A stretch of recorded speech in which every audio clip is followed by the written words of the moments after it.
결론을 먼저 말하면요, 저는 선한 창조는 죽음을 포함한다 라고 생각합니다. 죽음은 그 자체가 악한 것이 아닌 거죠. 저희들의 일반적인 선입견 혹은 지금까지 흔한 생각은 창세기에서 사람이 원래는 불멸의 존재로 창조되었다가 타락해서 이제 죽는 존재가 되었다라고 이해하고 있는데, 사실 많은 구약학자들의 설명을 보면요, 꽤 오래전부터 원래 선한 창조에 담겨 있었던 죽음에 관해서 이야기하고 있고요. 또 그것의 특수한 상황으로 인간이 불멸의 존재가 아니라 죽을 수밖에 없는 존재로 원래 창조되었다라는 이야기를 하고 있습니다. 이게 좀 낯설게 들릴 수도 있기 때문에 그분들의 이야기를 직접 인용으로 읽어보는 것도 의미가 있어 보입니다. 먼저 고든 웨남의 창세기 주석을 제가 읽어보도록 하겠습니다. 1987년에 나온 글입니다. 그럼에도 불구하고 창세기 3장 17절에서 19절에 있는 그 많은 단어들에 생명과 죽음이 언급되지 않은 것은 충격적이다. 흙으로 돌아가는 것은 2장 17절이 기대하게 했던 죽음의 벌로 인한 즉각적인 결과가 아니라 원래부터 그렇게 될 수밖에 없었던 것으로 제시된다. 음식을 위해 수고해야 한다는 말이 에덴 동산에서 즉각적으로 추방되는 것을 암시하듯이 결국 죽을 것이라는 것도 추방을 암시한다. 왜냐하면 인간이 생명나무의 열매를 자유로이 먹을 수 있었더라면 영원히 살 것을 기대할 수 있는 것이 분명하기 때문이다. 1987년에 쓴 고든 웨남 복음주의 구약학자의 글이고요. 그다음 여전히 이제 케네트 매튜스라는 사람이 쓴 창세기 주석 1996년에 출판된 건데요. 이렇게 설명합니다. 일부 사람들이 당연하다고 생각되는 아담이 불멸의 존재로 창조되었지만 차후에 죄로 인해 불멸성을 상실했다는 암시는 본문에 없다. 하나님이 숨을 불어넣으시는 것을 통해 생명을 받은 인간의 창조와 생명나무를 취해서 그 생명을 지속하는 것은 차이가 있다. 죽지 않는 것은 오직 신의 특성이다. 그러놓고 디모데전서 6장 16절을 언급하고 있습니다. 2005년에 출판된 프레타임이라는 학자의 글도 같은 논지를 주장하는데요. 이렇게 이야기합니다. 죽음이 아담과 이브의 죄의 결과 중 하나인가? 전통적 해석은 죽지 않을 인간이 죽게 되었다는 식으로 존재론적 변화를 말하며 죄와 죽음을 가깝게 연결한다. 이제 대부분의 학자들은 본문이 그러한 주장을 하지 않는다고 결론 맺는다. 제가 이 창세기 주석을 이 문제 때문에 다시 살펴보면서 받았던 사실 충격 아닌 충격은 뭐냐 하면, 이 글들이요, 길게는 30년 전에 적게는 10년 전에 이미 쓰여졌던 글이라는 거죠. 그러니까 다시 말해서 죽음이 선한 창조의 자연스러운 일부라는 사실은 30여 년 전부터 창세기 주석에서는 최소한 우리에게 알려주고 있다는 거죠. 그렇다면 진짜 본문이 그렇게 얘기하는지를 조금 들여다보도록 하겠습니다. 그러니까 질문이 이런 거죠.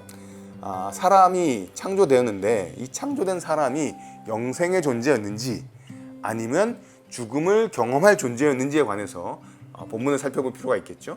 2장 7절이 중요한데요. 사람이 생명이 되었다라는 표현이 나오죠. 근데 이 생명이 되었다라는 표현은 인간은 좀 특별한 존재로 묘사하는 듯한 느낌을 주지만 사실은 그냥 살아있는 존재가 되었다는 이야기일 뿐입니다. 여기 이제 생명이라고 번역된 단어는 히브리어로 네페시 하야인데요. 이거는 그냥 다른 구절에서는요, 동물들을 칭할 때 동물들을 생물이라고 부를 때 사용되는 표현입니다. 1장 20절, 1장 24절, 2장 19절, 9장 12절 이런데 개역개정 보시면 동물을 생물이라고 표현하는데 그때 표현과 생명이라는 표현이 같은 표현이에요. 그러니까 그냥 하나님이 그 코에 생기를 불어넣어 주셔서 사람이 살아있는 존재가 되었다라는 것이 생명이 되었다라는 표현이 알려주는 내용입니다.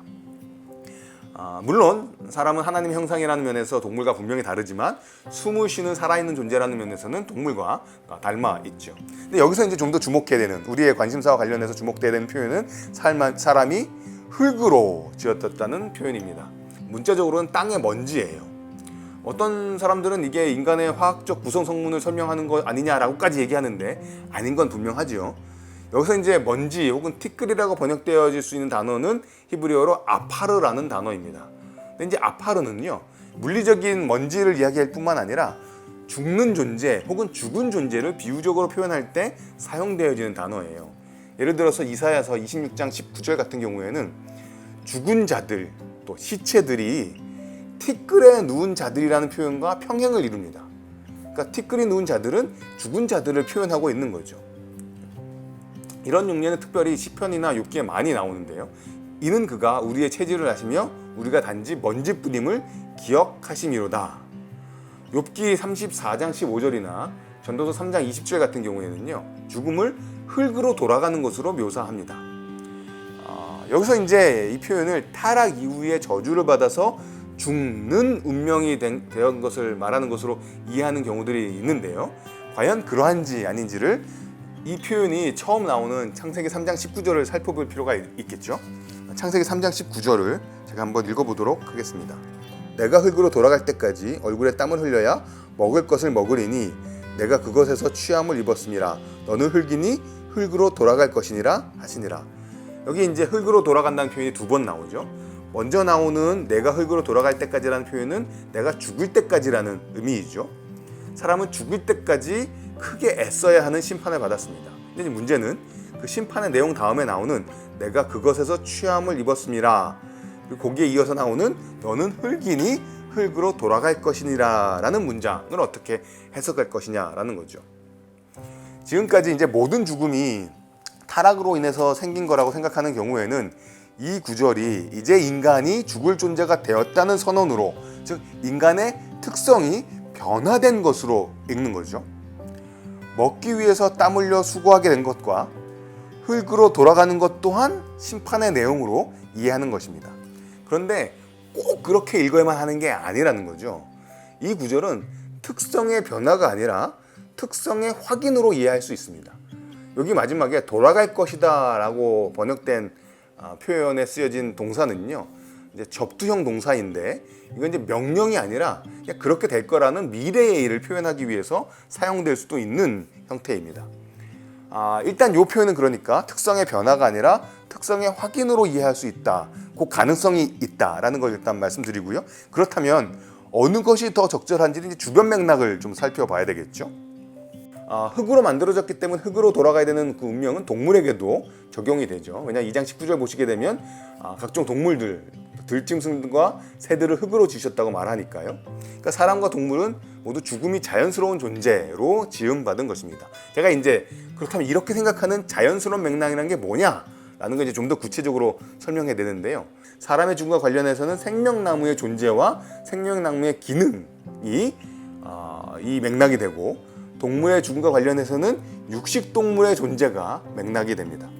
그럼 먼저 생명나무에 관해서 저희가 생각해 보도록 하겠습니다. 창세기 2장 9절을 보시면 동산 가운데에 선악을 알게 하는 나무뿐만 아니라 생명나무가 있었다라고 이야기를 하죠. 제임스 맥퀸이라는 학자는 창세기 주석에서 이 생명나무의 존재가 함의하는 바에 대해서 이렇게 설명을 합니다. 자, 생명나무는 인간이 죽을 존재이지만 그들이 에덴에 사는 동안은 영원한 생명이 그들이 거머쥘 수 있는, 그들이 도달할 수 있는 거리 안에 있었다는 것을 암시한다. 생명나무 존재 자체가 인간은 자연스럽게 죽을 존재라는 것을 역설적으로 암시한다라는 설명인 셈이죠. 즉 사람이 생명나무의 열매를 먹기 전까지는 죽을 존재임을 알려준다라는 것입니다. 실제로 창세기 3장 22절을 가보시게 되면 타락 이후에 하나님이 이렇게 말씀하시잖아요. 그가 그의 손을 들어 생명나무 열매도 따먹고 영생할까 하노라. 이게 영원히 살게 하는 생명나무의 기능은 원래 좋은 것이었지만 타락 이후에는 그야말로 타락한 상황에서 끝없이 사는 것은 사람에게 좋지 못한 것이 되고 말았죠. 그래서 하나님은 생명나무 열매에 가는 길을 막으셨습니다. 정리를 해보면 이런 거죠.